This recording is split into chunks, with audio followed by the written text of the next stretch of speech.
kabuntagon mga kapaglaom, atong hisgutan ni ining adlaw sa Hunyo 11 mao ang atong morning devotional nga naguluhan pagmaya ug paghimo ug maayo.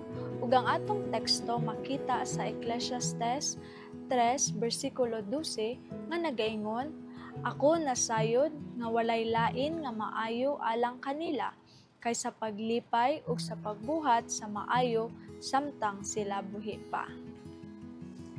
Ang kabatan-unan mahimo nga maghuna-huna nga makakaplag og kalipay pinaagi sa pagpangita sa ilang kaugalingong kalipayan apan ang matuod nga kalipay dili gayud maila samtang nagabuhat sila niini nga paagi. Ang manluluwas wala nabuhi ngadto sa pagpahimuot sa iyang kaugalingon. Nakabasa kita bahin kaniya nga siya nagabuhat og maayo.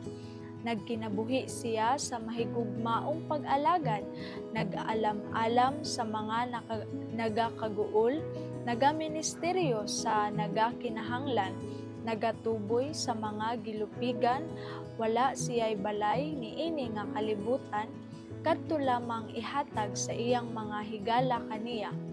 Isip nagalakaw nga biyahero, apan langit ang makaduol kaniya. Matag adlaw makahibalag siya og mga pagsulay ug mga tentasyon, apan wala siya napakyas o naluya. Kanunay siya nga mapailubon ug malipayon ug ang masakiton nagatawag kaniya nga mensahero sa kinabuhi ug kalinaw ug kahimsog. Usa ka makapangangha nga ehemplo ang gibilin ni Kristo alang kanato sa kinabuhi sa iyang pagbuhat. Kinsa sa iyang mga kaanakan ang nagkinabuhi sama kaniya alang sa kahimayaan sa Dios. Siya ang kahayag sa kalibutan ug ang usa nga malampusong nagabuhat alang sa agalon kinahanglan magdagkot sa iyang kandila gikan ni anang balaang kinabuhi. Sa iyang mga tinun-an si Kristo miingon, "Kamo mao ang asin sa yuta, apan kung ang asin mutabang, unsa pa may iasin? Dili na magapulos, kundili igasalibay sa gawas, ug pagatumban sa mga tawo.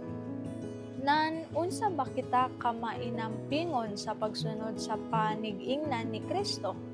Hangtod kita magabuhat niini, wala kitay kapuslanan, asin nga nawad-an sa lami." Pinaagi sa pagsunod lamang sa panig-ingnan ni Kristo, kita makakaplag og tinuod nga kalipay. Kung dawaton siya, malupig ang kasing-kasing ug mga handom niini mga usab.